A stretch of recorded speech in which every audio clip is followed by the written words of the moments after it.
Adlaw mga kapanalig o ka depensa sa pagtuong Katoliko. Dulang tay tubagon kabahin sa gikomento aning mga pastor nga ang kumpisal wala daw sa Biblia. Tanaw nato kung wala bagyod o dili bagyod mabasa sa Biblia. Pastor paminaw. Ecclesiastes 5:6 pangbasahon. Ayaw itugot nga imong mga pulong makaangin kanimo sa pagpakasala busa isugid kini sa pari sa Dios nga wala mo tuyoa ang pagbuhat sa ingon. Suduna day isugid sa pari. So pari sa Dios day pastor dili man day kamo ang kuanan mo day mingon ka nga wala gyud kay dili man day mo wala man day mo tuguti day dili man day pastor ang gitugutan pari man. Sa 2 Corintios 5:18 pastor si Kristo mismo nagtukod og ministeryo sa pagpasiguli, ministerya sa pagpasiguli. Kung basahon pastor ha, ipaminaw tor mo ning nakasulat sa 2 Corintios 5:18. Kining tanan buhat sa Dios diha ni Kristo ni pasiguli kanato ang Dios sa iyang kaugalingon ug iyang gitugyan namo ang pag-alagad sa pagpasiguli. Kinsa mining namo mga pastor? Mga apostoles ni pastor. Nya kanang mga apostoles pastor mga pari na atong basahon na nasa 1 Pedro 2:9 pastor paminaw ha. Tanaw nato. Mga pinili mong kaliwat katilingban sa kaparian kaharian nasod nga gibalaan katawhang Pilipino katawhang gihimo sa Dios nga iyahak aron musangyaw sa iyang mga katilingban kay gitawag mo gikan sa kangit-ngit ngadto sa kaugalingong kahayag. Sumo na siya nga apostoles mga pari. Ug naagi nagkumpisal sa panahon sa mga apostoles pastor. Anawa sa buhat 19:18 unsay giingon? Kadaghanan sa nakabig sa pagtuo nibutya gayod sa kanhiay nilang daotang binuhatan. Unsa man ang nibutyag? So ni kumpisal ni istorya gyud didto sa mga apostoles. Katong mga apostoles mga pare di ba? Kay bisan si San Pablo pare pod. Roma 15:16. Atong basahon torha ang Roma 15:16 na si San Pablo pare. Saan paminaw tora? Ako ning gihimo pinaagi sa gihatag kanakong grasya sa Dios. Dihang gipadala ko sa paganong kanasuran. Naghalad ko sa kagalingon alang sa pag-alagad sa mayong balita sa Dios isip pari ni Kristo Jesus.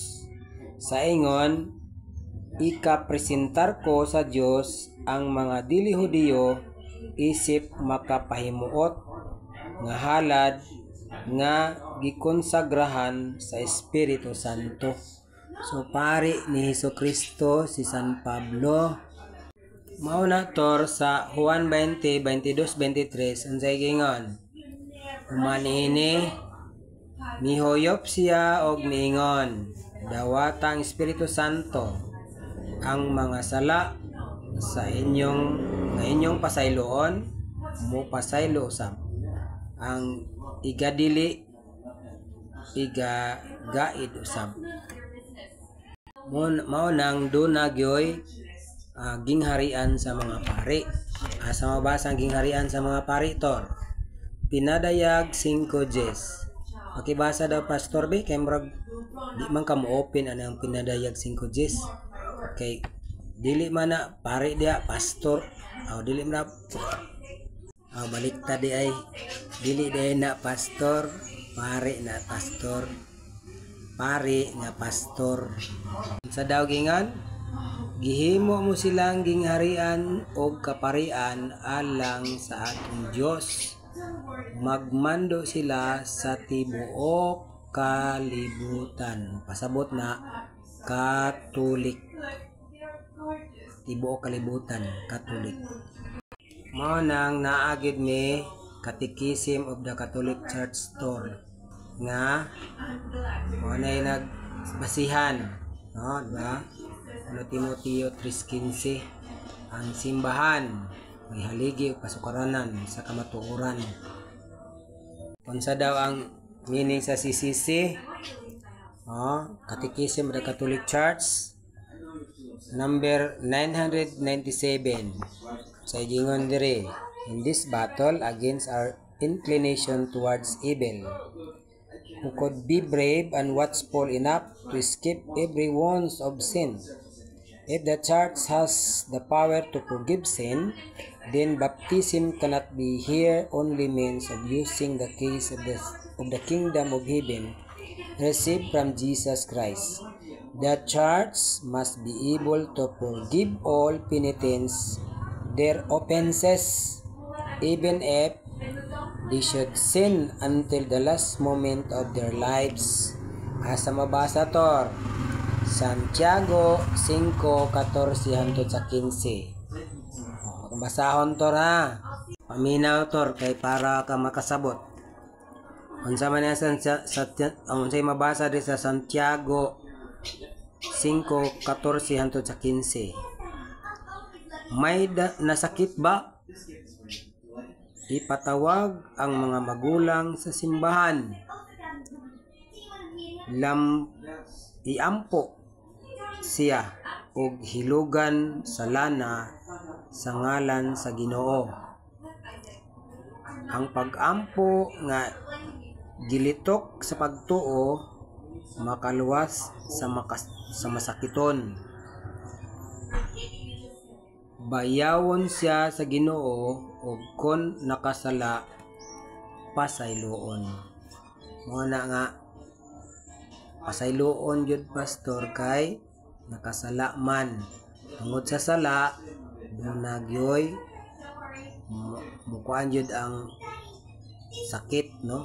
Mabitaw nang sa 2 Corinto 11:27. 1 Corinto dator 1 Corinto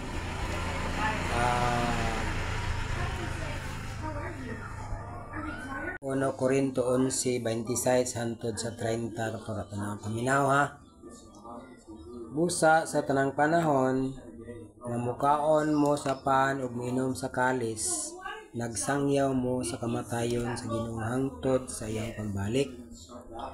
Hinunoa kung may mukaon sa pan ug moinom sa kalis sa Ginoo nga dili takos. Nikaon ba wala magkumpisal, no?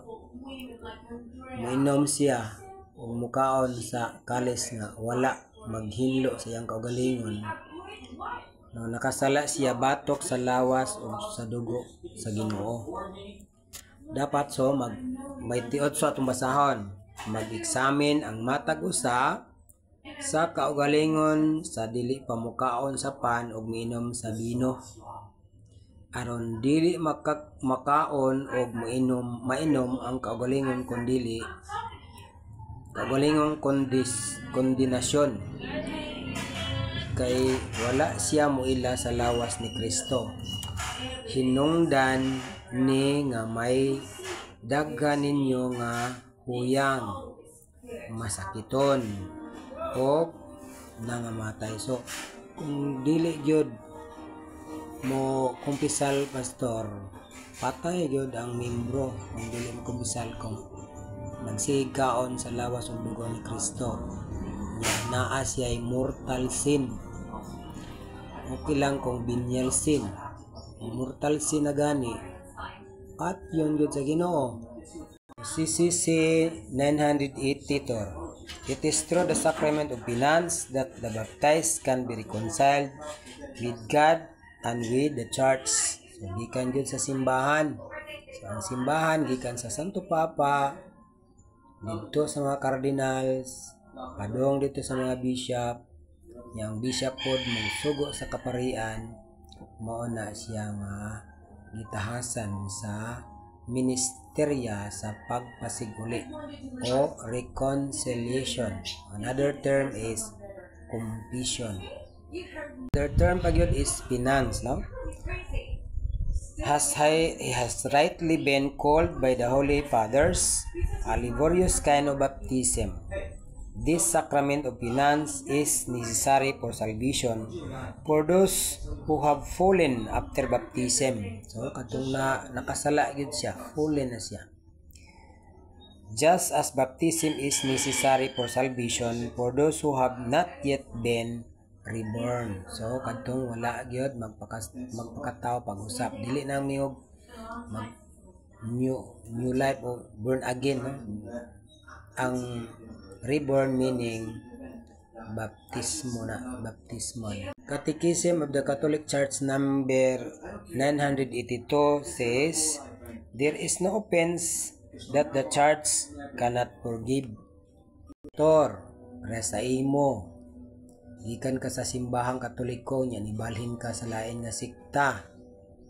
O kumpisal yung ka kumubalik ka, kumpisal ka pa, balik sa simbahan kay kung nagsimba ka nya nikaon ka sa lawas ug dugo ni Kristo.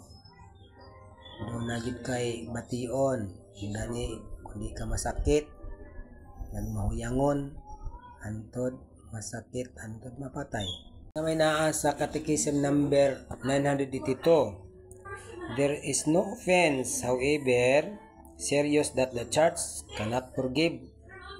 There is no one, however weak and guilty, who may not confidently hope for forgiveness, provided his repentance is honest.